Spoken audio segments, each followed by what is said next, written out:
Assalamu alaikum. Students, today we are going to study a poem, The Rain. This poem is by a famous poet, William Henry Davies. This poet, William Henry Davies, was born in Newport in 1871 and then he shifted to England. William Henry Davies had a very eventful life. He had a lot of hardships during his life. He had to do a lot of odd jobs too.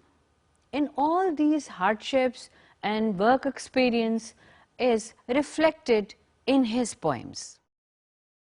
This poet, William Henry Davies, has a very natural style of writing. His first work, The Soul's Destroyer and Other Poems, it came out in 1905, and his second work was of prose, titled as The Autobiography of a Super Tramp. And George Bernard Shaw, who is again another very famous prose writer, wrote its preface. Some of his work, Nature Poems and Others, 40 New Poems, Poems, and The Loneliest Mountain, all these were very popular. But this poet, he had a very lonely life. This loneliness and the hardships and his various experiences of life, they are all reflected in his works.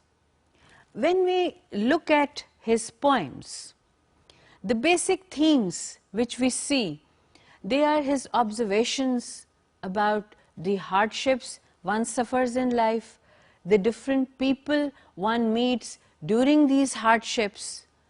He is talking about the different occurrences of nature, and he is talking about his own adventures. His style of writing is similar to the themes that he is talking about in his own poems. He is using very natural and simple language. There is no artificial expression, and he is talking about the simple joys and, you can say, very prosaic and commonplace adventures one faces in the journey of life.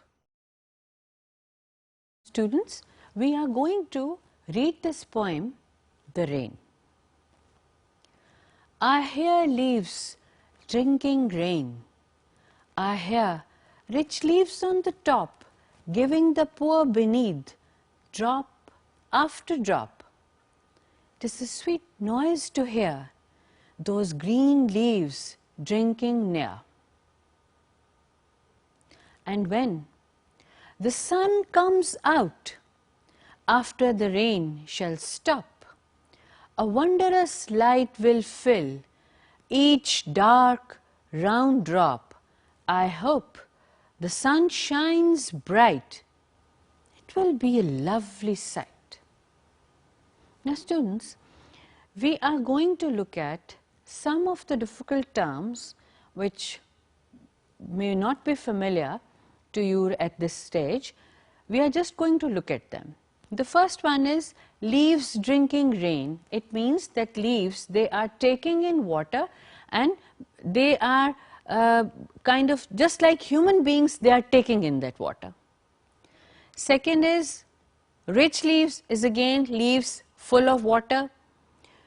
On top means the leaves which are at the upper level of the tree.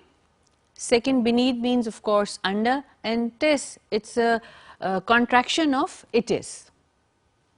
And in the second stanza, wondrous means it's full of wonder and delight. Round drop means the small or the big drops of rain which are round in shape.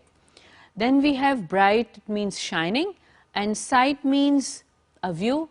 And the last line of the stanza, it is again a contraction of the word it will. Assalamu alaikum students. Now we are going to look at the explanation of the first stanza of the poem, The Rain.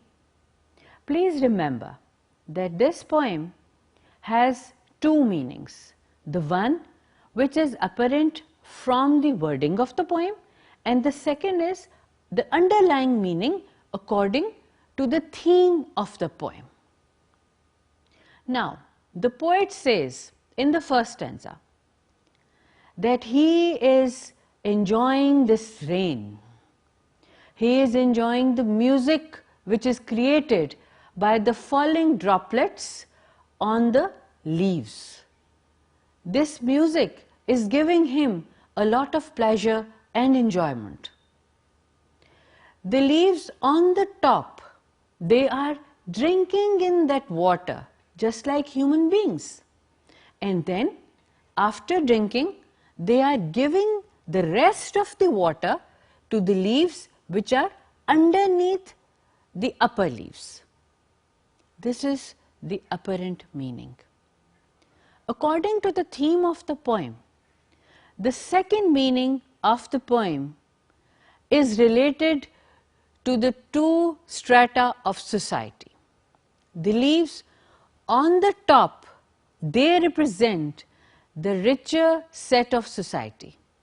They have all the comforts, all the luxuries directly accessible to them. They enjoy all those things. They make themselves richer.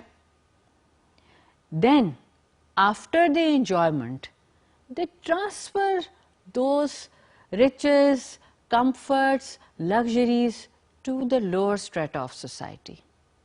After they have their fill, they leave the rest to the poorer people of the society.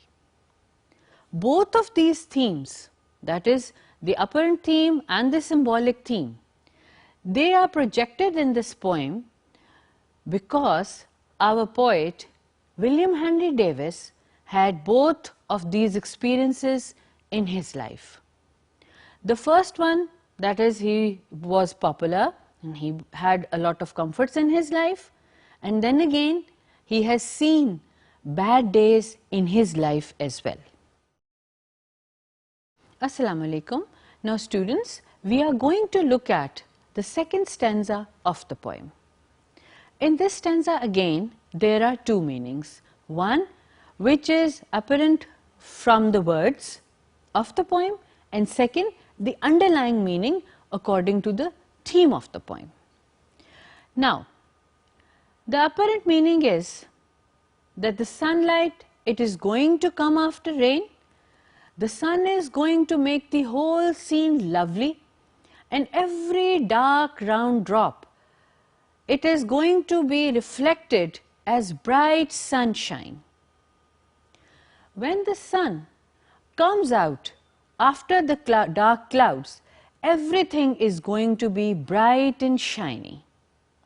The poet is very hopeful about this change. Over here, he is talking about the cycle of nature, that after every darkness, there is going to be a brightness. And as Shelley has said, if winter comes, can spring be far behind? The underlying meaning of these lines is that, like the cycle of nature, there is a cycle in society as well. The riches are going to be transferred or equally distributed to the poorer set of society as well. Just as the sun changes these raindrops into bright, shiny stars, similarly, the comforts are going to be transferred to the lower set. The adversity is going to be banished by the equality and justice. When the dark clouds of injustice, they are going to be shed away, and the sun of justice is going to come out. There is going to be equality and distribution of wealth, luxuries and comfort for all the levels in society. The poet is very hopeful, and he wants this change to come soon. when we were looking at the first stanza, you can connect it to the second stanza as well.